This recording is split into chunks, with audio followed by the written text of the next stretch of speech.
So if you've been thinking of buying or selling a home this year, by now you've probably read the giant news about the landmark settlement that's going to dramatically change the cost of both buying and selling a home come this summer. However, what are the implications in the market leading up to that over the next couple months? That's what we're going to look at on today's episode. So on today, I'm going to go over my April 2024 housing market forecast for Orange County. So let's go ahead and get into it. Okay, so for this month's update, I'm going to do it a little bit differently. So usually I spend a decent amount of time on numbers as well as going over what to expect for both buyers and sellers. However, because there's been so many questions over the last 2 weeks about how this National Association of Realtors settlement is going to impact the market, I'm going to spend a little bit more time talking about what to expect over the next couple months as both buyers and sellers, and a little bit less time on the numbers. So let's go ahead and dive right into the numbers because you do want to understand what the market is currently doing before we start looking forward. So right now in Orange County, we're hovering around 2,100 homes. Now, last month at the start of the month, we were just a little under 2,000. So yes, inventory is going up, but not super significantly. On top of that, the amount of transactions that we've had in March has definitely gone up a lot more than April. We're hovering right around 450 closings every single week, whereas in April,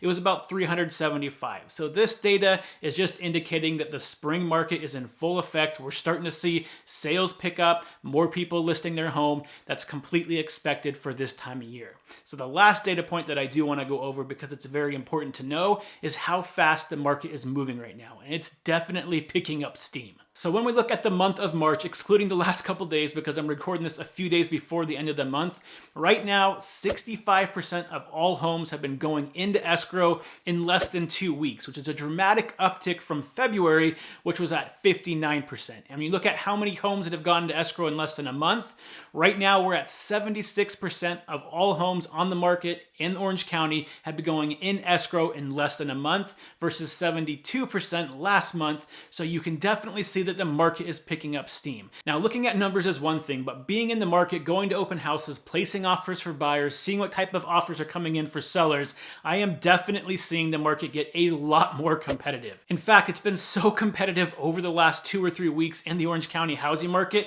I'm starting to tell buyers it's back to when it was at the beginning of COVID, and we're starting to see multiple offers on most homes right now. The last couple offers I've placed, we've had 5 to 10 offers on every home. I recently had a buyer go in $70,000 over asking price and they got beat out by someone else. I've even heard over $100,000 easily in some different deals as well, over asking price, because there's so much competition right now.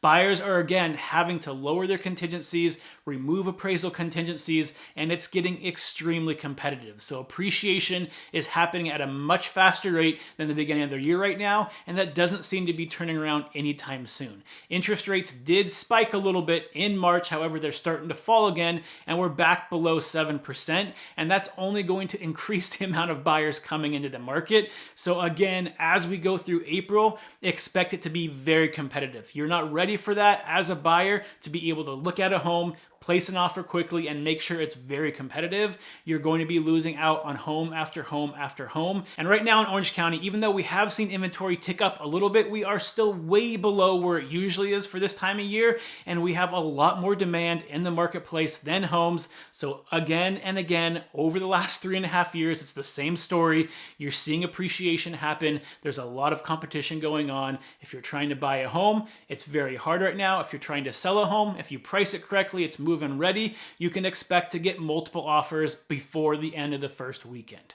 Okay, so knowing where we are in the housing market right now, as well as taking into account what's expected to happen once we hit July based on that National Association of Realtors settlement, which, side note, if you don't know about that or want to learn more about it, if you're watching this on YouTube, you can check out the link right up here. I did a whole video about it when it first came out, so that way you can learn a little bit more. I'll also post it at the end of this video as well. But basically, to sum it up, the way commissions currently work right now for real estate agents is the seller and the selling agent negotiate a set commission rate, let's say 5%, and then the selling agent would typically split that with the buying agent. So that way the selling agent gets 2.5%, the buyer's agent gets 2.5%, and the buyer basically gets professional representation during the entire transaction, and in most cases they don't have to pay for that. So it was a big advantage to the buyer. However, based on this new settlement, that has now been decoupled, which basically means the buyer is now going to be responsible responsible to pay the buyer's agent, and the seller is now going to be responsible for paying the selling agent.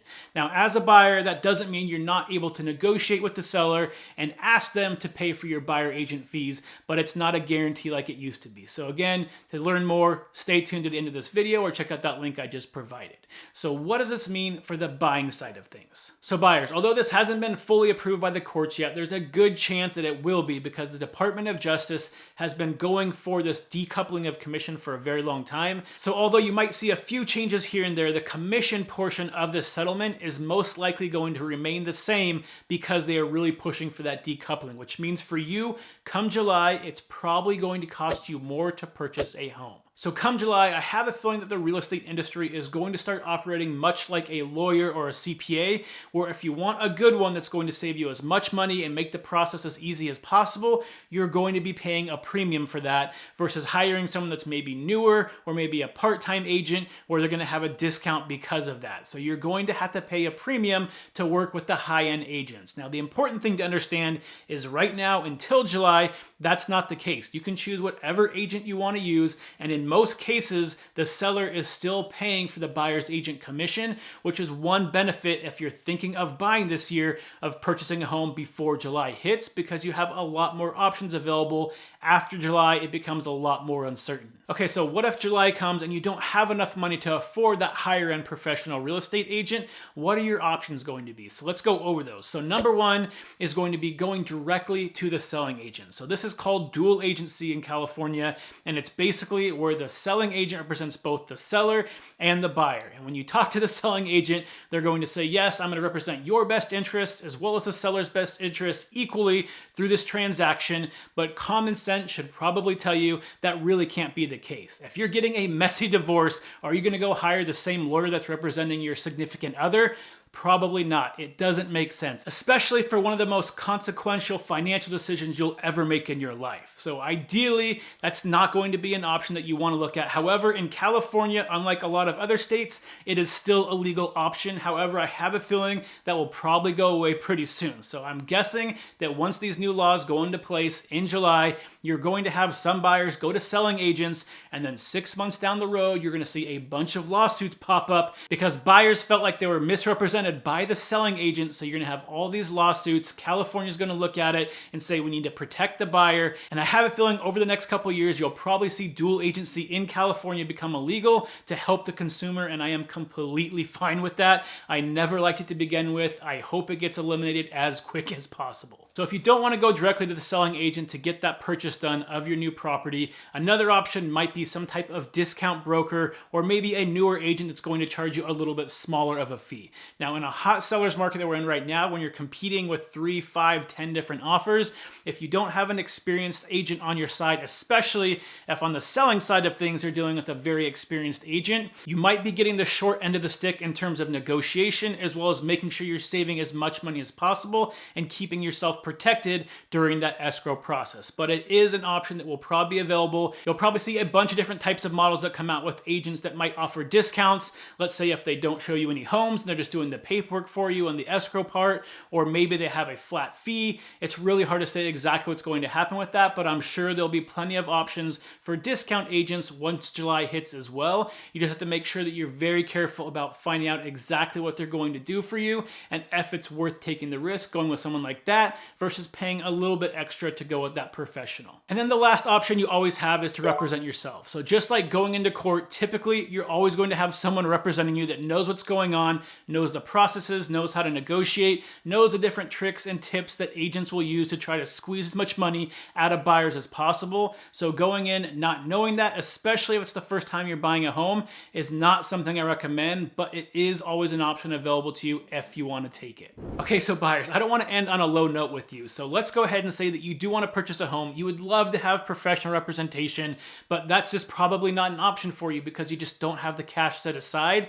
I want to go over 2 strategies that you might be able to use to still get into a home and not have to pay your agent anything, but at the same time still get that professional real estate agent help. So option number one is you have to extend your timeline. So what do I mean by this? Well, right now, like I said at the beginning, just because agent commissions are taken off the seller's side doesn't mean that sellers are not willing to negotiate for it. So if you want to use a high-end real estate agent, you can still do so. However, you have to understand, especially in a seller's market, you might place an offer, and if there's 5 or 10 offers on the property, there's probably going to be a buyer that's willing to pay their own agent out of their own pocket, and you might not be able to get that home. However, there also is going to be opportunities out there that maybe you only have 2 or 3 offers on a property, and every single buyer is asking for some type of closing cost concession to be able to help for their agent. And because of that, it's in the seller's best interest to pay those fees to the agent. You can get professional representation, still get into escrow. It's just going to take longer to find those type of homes, and you might have to place a lot more offers to find them. So if you have a longer time frame and don't have a set date where you need to move in somewhere, that's going to be an extreme advantage if you're trying to go through this process and find those sellers that are willing to give the agent side commission. And another thing you could be doing at the same time with that agent is making sure they're sending you a separate list of homes to look at that have been maybe sitting on the market for 30 or 60 days. Those homes are not getting anywhere near as much interest as the ones that just hit the market, so you might be able to submit an offer and maybe only compete with 1 or 2 other buyers or no buyers, and by doing that, you're going to have a much better shot at the seller paying for your buyer's agent fees. Now, the second strategy is going to be on the loan side of things. So traditionally, when you get a loan, right now, it's not allowed for you to include your agent's commission as part of that loan and put it into your 30-year monthly payments. So there's a way of getting around that. What you can do is, let's say you find a property that's $800,000 and you want to spend $800,000 on it. What you can do instead of offering $800,000 to the seller is you can offer $815,000, let's say, but then ask the seller for a $15,000 closing cost credit, and then you can use that credit to help pay your agent fees. Now, on the selling side of things, if you were going to offer the seller $800,000 anyway, they're not getting any less money up front. However, what you're basically effectively doing is putting in your agent's commission into the mortgage by offering to pay the seller slightly more and then asking for a credit back. Now, this is not going to work in every circumstance, but it's a strategy that you can use to help you afford that higher end real estate agent without having to cash up front. So over the next couple months, I'm sure there's going to be more information coming out almost every single week about how this is going to be implemented. Again, once it goes through the courts, I'm sure there'll be a few changes here and there. There'll be different forms we're going to use. So if you want to stay up to date on what's happening with that as a buyer, make sure you subscribe to this, because anytime there is an update that could help you as a buyer, I'm going to be putting it here on the channel so you're up to date and have all the information that you need to be able to get into a home. And on top of that, again, if you're watching this on YouTube, I also have a quick video you can check out here, and it's going to go over the top things that you could be doing to write the most competitive offer in today's hot sellers market that have nothing to do with the price. So if you are thinking of buying a home, make sure you check that out, because it could be the difference between you getting that dream home and not. And then finally, if you are a buyer trying to figure out if you should jump in the market right now or wait till July to see how things shake out, I highly recommend that you talk to a lender as soon as possible, because right now appreciation is going up quickly, interest rates are predicted to continue going down, and you're having more and more demand hit the marketplace, which means you're going to see appreciation continue to happen as we go through summer. So not only are home prices going up as we go through summer, you're also going to see those added fees happen once we hit July, and it's just going to make it harder for you to purchase a home, or more expensive, or both. And so if you can purchase right now and you're able to, after talking to a lender, I highly recommend that you get into the market sooner rather than later, because it's going to end up saving you money. Okay, so now for the selling side of things. So sellers, right now, we are very close to the craziness that we saw in the housing market at the beginning of COVID, where we're seeing if you have a home that is move-in ready and it's priced and marketed correctly, you're getting a lot of interest, multiple offers within the first week, and going way over asking price. So the last couple times I've helped buyers, we're looking at placing offers $70,000 above asking price and still not getting the home right now. And actually just today, I heard of another agent that just got a home into escrow, $200,000 over asking price, over market value, because there is just so much more demand than there is inventory right now. On top of that, interest rates are predicted to continue heading down. And like I just said on the buyer section, there's going to be a certain amount of buyers that see the news about what's happening with commissions and trying to jump in and get ahead of it over the next couple months before July hits. So demand is expected to continue to grow as it normally does during spring, but even more than that because of all these different things happening. So if you're trying to sell your home, you might be trying to figure out, should I sell now or should I wait till July when these new rules go to effect, because maybe I can save a little bit on commission. So like I said before, I do believe come July, you will start seeing sellers pay a smaller commission fee because they're no longer paying the full commission of buyer's agents. However, I don't think that is going to go away completely. I do believe that sellers in general probably end up crediting anywhere from 1% to 2% to the buyer for a couple of reasons. So number one, there's a reason we had that commission structure to begin with. It was to attract as many buyers to your home as possible. So even though those buyers may not have a giant down payment, if they can afford the mortgage, they were able to place an offer on your home and make it competitive. And ultimately, more buyers means more competition, more offers on your house, ultimately driving up the price and getting you the best possible price for your home. So if you take that out completely, there will be a pool of buyers that were no longer able to actually purchase your property, reducing the amount of offers you're going to get, and ultimately it could reduce the amount of profit you get from the sale of your home. On top of that, another thing to remember is that typically when you're talking to your selling agent, they're going to give you two different types of percentages based on what's happening in the transaction. So they're going to tell you that they're going to charge you a certain set percent, let's say 2.5% to sell your home, and then now you're not committing up front to pay a buyer's agent, so that's the price you're paying. However, if the buyer doesn't have a buying agent and they come to the selling agent directly, again using that dual agency we talked about earlier, then I'm going to charge you an extra percent on top of that because I have to do a lot more paperwork. I have to help the buyer as well. So instead of 2.5%,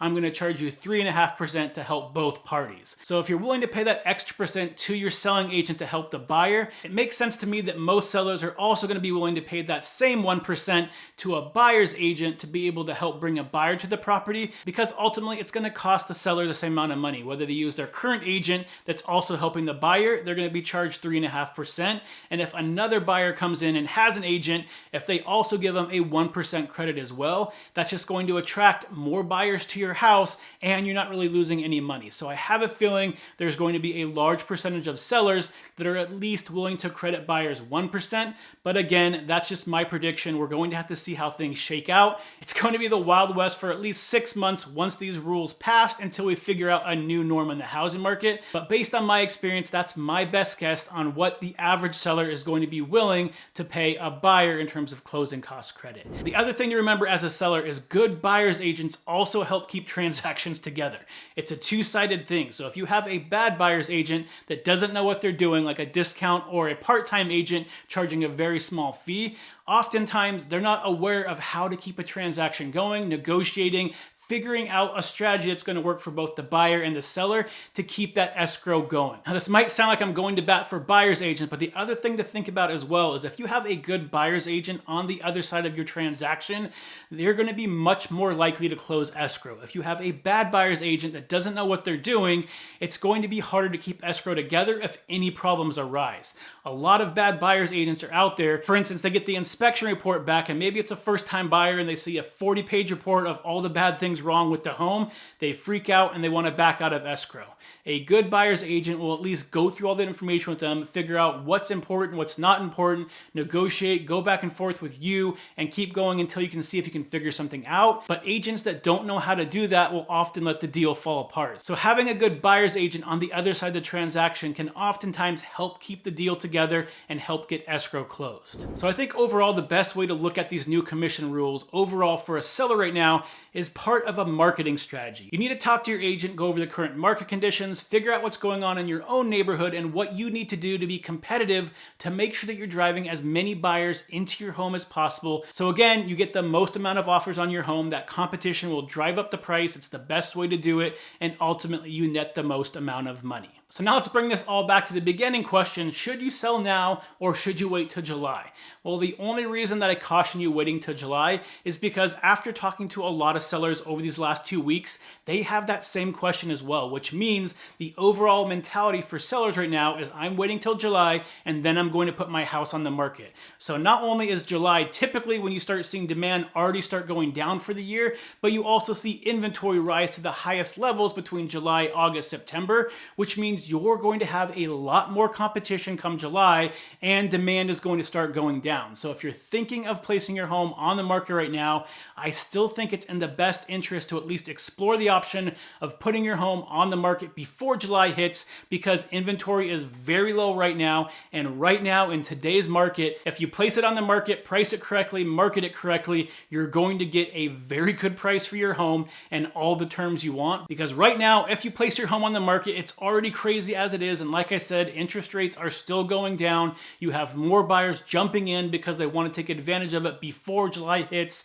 So you're going to be able to get a lot of competition for your home, ultimately driving up that price. And on the back end, if you're thinking about purchasing another home, maybe you wait to list until maybe the end of May. And that way, once July starts hitting, you're going to have more options to choose from in the new home that you want to move to, and hopefully a little bit less competition at the same time. So that's a strategy you want to also think about if you're trying to buy and sell at the same time, is maybe waiting closer to the summertime before you put it on the market, but get it on the market before July, before those rules hit, because you're going to see inventory start going up a lot faster once those new rules do take effect. So if you've been thinking of buying or selling a home soon, I hope this episode gave you a little bit of clarity of what to expect to happen over the next couple months. And if you do have any additional questions, feel free to comment below. Or if you want to explore your options to both buy and sell a home and want to have a free 30-minute discovery call with me where we can go over any questions you have about the housing market, you can find that link in the description below or the link in my bio, depending on where you're watching this. And again, if you want to learn more about that National Association of Realtor lawsuit, you can check out this video right here where I explain everything.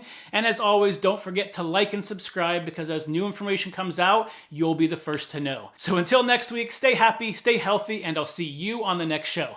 Bye, everybody.